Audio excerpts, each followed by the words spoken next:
Hello student, आज के में आपका स्वागत है। आज हम कक्षा 10वीं के भूगोल का 6वां अध्याय विनिर्माण उद्योग का भाग 7 देखेंगे। तो चलिए बच्चों स्टार्ट करते हैं।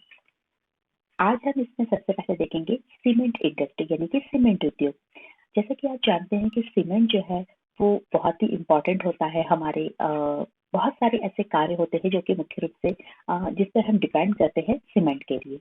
तो जैसे कि कोई भी अगर आपका निर्माण कार्य हो रहा हो, चाहे घर हो, कोई यूनिट हो, कोई कारखाना हो, पुल है, सड़कें हैं, बांध है और अन्य कोई भी व्यापारिक प्रतिष्ठानों के निर्माण में हमें सीमेंट की आवश्यकता होती है। तो ये सारी जो इंडस्ट्री है हमारी डेली लाइफ को इफेक्ट करते हैं। लाइक अगर जिस घर में रहते हैं वो घर किससे बना होता है? सीमेंट का होता है। हम जो ऑफिस जाते हैं वो ऑफिस की बिल्डिंग किससे बनी होती है? उसमें सीमेंट का यूज होता है। ब्रिज में होता है, आपकी जो रोड्स होती है उसमें यूज किया जाता है। तो इसका बहुत ही इम्पोर्टेंट होता है। इस उद्योग को भारी और स्थूल कच्चे माल जैसे कि चूना पत्थर, सिलिका और जिप्सम की आवश्यकता होती है। रेल परिवहन के अतिरिक्त इसमें कोयला तथा विद्युत ऊर्जा भी आवश्यक होती है। सीमेंट इंडस्ट्री जो है वो, क्योंकि उसका बहुत ज्यादा यूज होता है और ये जो इंडस्ट्री होती है ना उसमें बहुत ज्यादा बल्कि जो रॉ मटेरियल यूज होता है वो बहुत भारी रॉ मटेरियल होता है। जैसे कि लाइमस्टोन है, चूना पत्थर है, सिलिका है, जिप्सम है। इन सब की जो है आवश्यकता होती है इस इंडस्ट्री में, सीमेंट उद्योग में। और इसके साथ साथ इसमें कोल और जो इलेक्ट्रिसिटी होती है, मतलब विद्युत ऊर्जा की भी आवश्यकता होती है।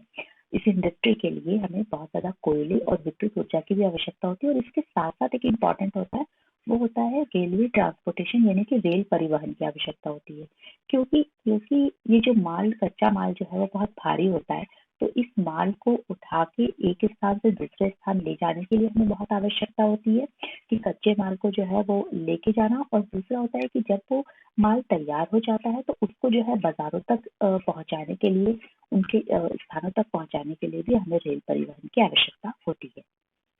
इस उद्योग की जो अगर हम बात करते हैं, सीमेंट उद्योग, तो देखिए सीमेंट उद्योग जो है वो मुख्य रूप से की जो अधिकतर जो यूनिट्स होती है वो गुजरात में लगाई गई होती है। क्योंकि यहाँ से इसे खाड़ी के देशों में बाजार की उपलब्धता है। क्योंकि क्या होता है, जो गुजरात होता है वहां से जो गल्फ कंट्री होती है जैसे कि इराक हो गया, ईरान हो गया, तो इन देशों में आसानी से जो है वहां पर उसे पहुंचाया जा सकता है। तो इसीलिए जो मुख्य रूप से जो सीमेंट की यूनिट्स होती है वो आपको गुजरात में मिलती है। अगर हम पहले देखते हैं कि इंडिया में सीमेंट का कैसे स्टार्ट हुआ था, पहला कौन सा कारखाना लगाया गया था, तो पहला सीमेंट इंडस्ट्री जो है वो 1904 में चेन्नई में लगाई गई थी। लेकिन आफ्टर इंडिपेंडेंस जो होता है, ये उद्योग जो है वो बहुत ज्यादा इसका प्रचार प्रसार हुआ और बहुत ज्यादा जो है इसको बढ़ावा मिला था। इसके साथ साथ अगर हम बात करते हैं तो देखिए आज जो है अगर हम सीमेंट इंडस्ट्री की वर्तमान में स्थिति को देखें तो आज 128 जो है वो लार्ज प्लांट है सीमेंट के। इसके साथ साथ 332 जो है वो मिनी प्लांट्स है। तो 128 लार्ज प्लांट है और 332 जो है वो मिनी प्लांट्स किसके हैं? सीमेंट के हैं। और ये जो है, जब इसकी क्वालिटी जो है, इसकी गुणवत्ता में सुधार के कारण क्या हुआ है कि भारत की बड़ी घरेलू मांग के अतिरिक्त पूर्वी एशिया, मध्य पूर्व, अफ्रीका और दक्षिण एशिया के बाजारों में इसकी मांग बहुत ज्यादा बढ़ गई है। क्योंकि इसकी क्वालिटी जो है वो उसमें बहुत ज्यादा इम्प्रूवमेंट हुआ है, जिसकी वजह से अन्य देशों में भी अब सीमेंट की मांग जो है, भारत में निर्मित सीमेंट की मांग बहुत ज्यादा बढ़ी है। यह उद्योग उत्पादन और निर्यात दोनों ही रूपों में प्रगति कर रहा है। मतलब प्रोडक्शन भी बहुत ज्यादा हो रहा है और हम बहुत ज्यादा जो है इसे बाहर भी भेज रहे हैं। और इस उद्योग को बनाए रखने के लिए पर्याप्त घरेलू मांग और पूर्ति में वृद्धि करने के प्रयास किए जा रहे हैं ताकि इसकी डिमांड जो है वो हमेशा बनी रहे। इसके बाद सेकंड जो इम्पोर्टेंट इंडस्ट्री है वो हम देखेंगे मोटर गाड़ी उद्योग यानी कि ऑटोमोबाइल इंडस्ट्री। अगर हम बात करें तो हमारे डेली लाइफ में जो है ऑटोमोबाइल का बहुत इंपॉर्टेंट रोल होता है। क्योंकि हम अपने डेली लाइफ में भी जो है वो ऑटोमोबाइल इंडस्ट्री पे ही अगर देखें तो हम डिपेंड करते हैं। आप घर से कहीं भी जाते हैं तो आप क्या यूज करते हैं?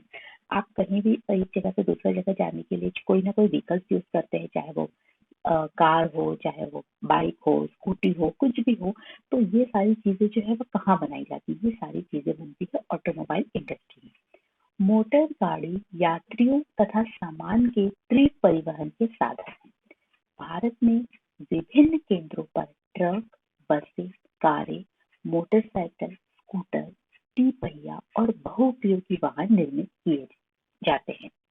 तो अगर हम बात करें हमारे डेली लाइफ में, तो चाहे वो हमें ट्रक की ज़रूरत हो, चाहे वो बस की हो, कार हो, मोटरसाइकिल, स्कूटर हो, चाहे थ्री व्हीलर हो, तो ये सारे ही जो व्हीकल्स होते हैं वो बहुत ही इम्पोर्टेंट होते हैं और हम अपनी डेली लाइफ में इस पे डिपेंड करते हैं। इसीलिए ऑटोमोबाइल इंडस्ट्री का महत्व बहुत ज़्यादा बढ़ जाता है। अगर हम देखते हैं उदारीकरण, यानी कि 1991 में जब लिबरलाइजेशन आया था, उसके बाद नए और आधुनिक मॉडल के वाहनों का बाजार तथा वाहनों की मांग बढ़ी थी। लिबरलाइजेशन बढ़ने के बाद क्या हुआ था कि इंडिया में जो होता है वो एक तरीके से फ्री ट्रेड हो गया था कि बाहर की जो कंट्री है वो भी आके इंडिया में ट्रेड कर सकती है, कोई रिस्ट्रिक्शन या बाउंडेशन अब नहीं रहा था।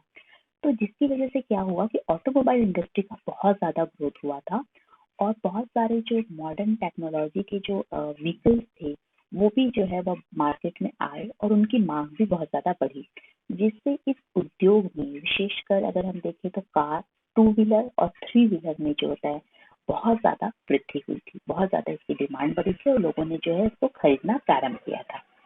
अगर हम अगर हम ऑटोमोबाइल इंडस्ट्री की बात करें तो लगभग 15 से 20 सालों में जो है इसमें बहुत ज़्यादा ग्रोथ हुआ है, बहुत ज़्यादा इसका विकास हुआ है। आज अगर हम वर्तमान स्थिति की बात करते हैं तो 15 मैन्युफैक्चर है आपके पैसेंजर कार के। इसके अलावा 9 कॉमर्शियल व्हीकल्स के मैन्युफैक्चर है और 14 टू और थ्री व्हीलर्स के जो है वो मैन्युफैक्चर है, मतलब कि 14 जो है टू और थ्री व्हीलर जो है वो कंपनी है जो कि इंडिया में व्हीकल्स बना रही है। और मुख्य रूप से अगर हम देखते हैं कि जो ये इंडस्ट्री है वो कहाँ पर इनका सेटअप है, तो ये दिल्ली है, गुड़गांव है, मुंबई, पुणे, चेन्नई, कोलकाता, लखनऊ, इंदौर, हैदराबाद, जमशेदपुर और बैंगलोर के आसपास ये इंडस्ट्री स्थित है ऑटोमोबाइल्स, क्योंकि वहाँ पे जो है उनकी डिमांड्स को देखते हुए वहाँ पे इनको ज्यादा सेटअप किया गया है। अब हम तीसरा बहुत ही इम्पोर्टेंट चीज देखेंगे, सूचना प्रौद्योगिकी और इलेक्ट्रॉनिक उद्योग, यानी कि information and technology and electronic industry.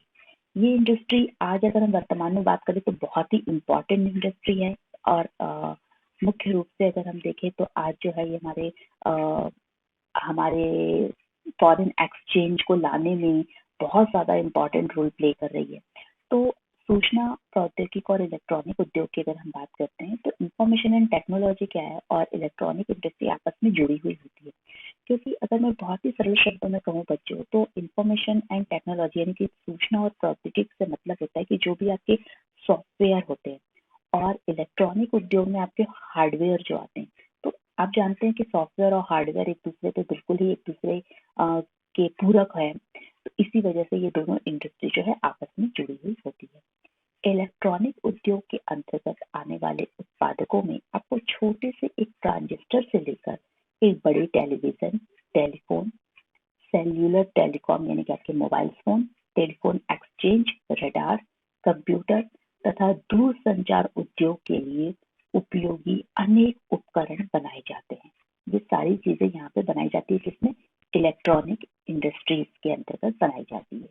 Information and technology में आपके जितने भी सॉफ्टवेयर होते हैं वो यहाँ पे बनाए जाते हैं। और अगर हम बात करें तो भारत में अ, अगर 2010 और 2011 में हम देखें तो 46 सॉफ्टवेयर जो है वो टेक्नोलॉजी पार्क बनाए गए हैं।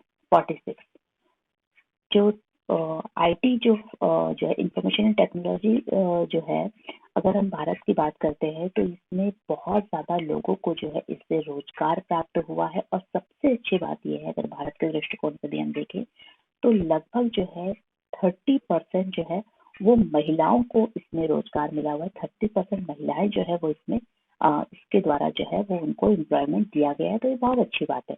मुख्य रूप से अगर हम देखते हैं कि जो इंफॉर्मेशन टेक्नोलॉजी और जो इलेक्ट्रॉनिक इंडस्ट्री है वो भारत में कहाँ रूप से इलेक्ट्रॉनिक उभरी है, तो बैंगलोर में जो है वो इलेक्ट्रॉनिक एक हब बन के उभरा है बैंगलोर। और इलेक्ट्रॉनिक सामान के अन्य महत्वपूर्ण उत्पादक केंद्र मुंबई, दिल्ली, हैदराबाद, पुणे, चेन्नई, कोलकाता और लखनऊ आते हैं। इस उद्योग का चूंकि सर्वाधिक संकेंद्रण बैंगलोर, नोएडा, मुंबई, चेन्नई, हैदराबाद और पुणे में है और यह भी बहुत रोचक है कि भारत में सूचना प्रौद्योगिकी उद्योग के सफल होने का कारण हार्डवेयर और सॉफ्टवेयर का निरंतर विकास रहा है।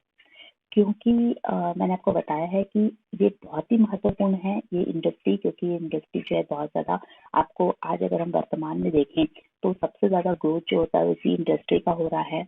इसमें बहुत ज़्यादा लोगों को एम्प्लॉयमेंट जनरेट किया है और इसके साथ साथ अगर हम देखते हैं तो फॉरेन एक्सचेंज को लाने में भी ये इंडस्ट्री अभी कुछ वर्षों से बहुत ज़्यादा सफल रही है। तो इसलिए इस इंडस्ट्री का महत्व बहुत ज़्यादा बढ़ जाता है भारत के दृष्टिकोण से। इसके बाद एक बहुत ही महत्वपूर्ण जो इंडस्ट्री हम देखें एक चीज देखेंगे वो है औद्योगिक प्रदूषण और पर्यावरण निम्नीकरण।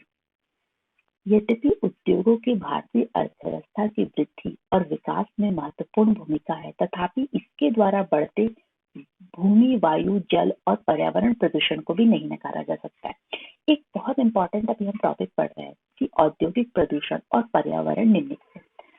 हम ये जरूर मानते हैं बच्चों की आज हमारे लिए इंडस्ट्री किसी भी देश के ग्रोथ के लिए बहुत आवश्यक है और वहाँ पे इंडस्ट्री जो है इसीलिए लगाई जाती है। लेकिन हम इस बात को भी से भी मुंह नहीं फेर सकते, इस बात को भी नहीं नकार सकते हैं कि कोई भी इंडस्ट्री जो है जिसकी इंडस्ट्री जब वहाँ पे बनती है उसका कारखाना लगता है तो उससे हमारे एनवायरनमेंट को खतरा नहीं होता है, बल्कि उससे हमारा एनवायरनमेंट बहुत ज्यादा प्रदूषित होता है, जिसे कि हम औद्योगिक प्रदूषण कहते हैं, क्योंकि उद्योगों के द्वारा जो है वो प्रदूषण किया जाता है और इससे हमारे एनवायरनमेंट को भी बहुत ज्यादा हानि हो रही है। और इसकी वजह से क्या हो रहा है कि भूमि, वायु, जल सभी जगह जो है वो पर्यावरण जो है वो प्रदूषण हो रहा है। और मुख्य रूप से अगर हम देखें तो जो ये इंडस्ट्री होती है वो 4 प्रकार के प्रदूषण के लिए उत्तरदायी है, चाहे वायु प्रदूषण, जल प्रदूषण, भूमि प्रदूषण और ध्वनि प्रदूषण। और प्रदूषण करने वाले उद्योग में ताप विद्युत ग्रह भी शामिल है। अब सबसे पहले हम ये 4 प्रकार के जो प्रदूषण है इसमें हम आज अपने इस लेक्चर में फर्स्ट प्रदूषण वायु प्रदूषण जो है एयर पॉल्यूशन को हम समझने का प्रयास करेंगे। अधिक अनुपात में अनचाही गैस की उपस्थिति जैसे कि सल्फर डाइऑक्साइड और कार्बन मोनोऑक्साइड वायु प्रदूषण का मुख्य रूप से कारण है। वायु में निलंबित कणनुमा पदार्थ में ठोस और द्रव्य दोनों ही प्रकार के कण होते हैं, जैसे कि धूलि, स्प्रे, कुहासा, धुआं। ये सारा क्या है? ये प्रदूषण है। रसायन और कागज उद्योग, ईंट से भरे भट्टे, तेल शोधनशालाएं, जो आपकी प्रज्वलन इंडस्ट्री है, जीवाश्म ईंधन दहन और छोटे बड़े कारखाने प्रदूषण के नियमों का उल्लंघन करते हुए धुआं निष्कासित करते हैं, धुआं छोड़ते हैं। जहरीली गैसों का रिसाव बहुत ही भयानक और दूरगामी प्रभावों का हो सकता है। देखिए जहरीली गैसों में अगर थोड़ा सा भी अगर कभी इसका रिसाव होता है तो आप देख ही चुके हैं कि भोपाल में जो गैस ट्रेजेडी हुई है वो कितना बड़ा इसका उदाहरण है। तो ये बहुत ही ज्यादा जो है इसका दूरगामी प्रभाव बहुत भयानक होता है।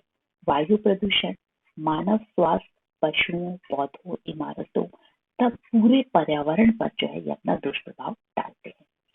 सो what did we learn today? आज हमने क्या पढ़ा और क्या सीखा बच्चों? आज हमने सबसे पहले देखा सीमेंट इंडस्ट्री को, इसके बाद हमने ऑटोमोबाइल इंडस्ट्री को देखा, थर्ड पे हमने देखा information technology and electronic industry को, और इन इंडस्ट्री के बाद हमने देखा कि किस तरीके से जो है इन इंडस्ट्री के कारण जो है वो औद्योगिक प्रदूषण हुआ है और पर्यावरण का निम्नीकरण हुआ है, और जिसके अंतर्गत हमने सबसे फर्स्ट प्रदूषण जो है वायु प्रदूषण को आज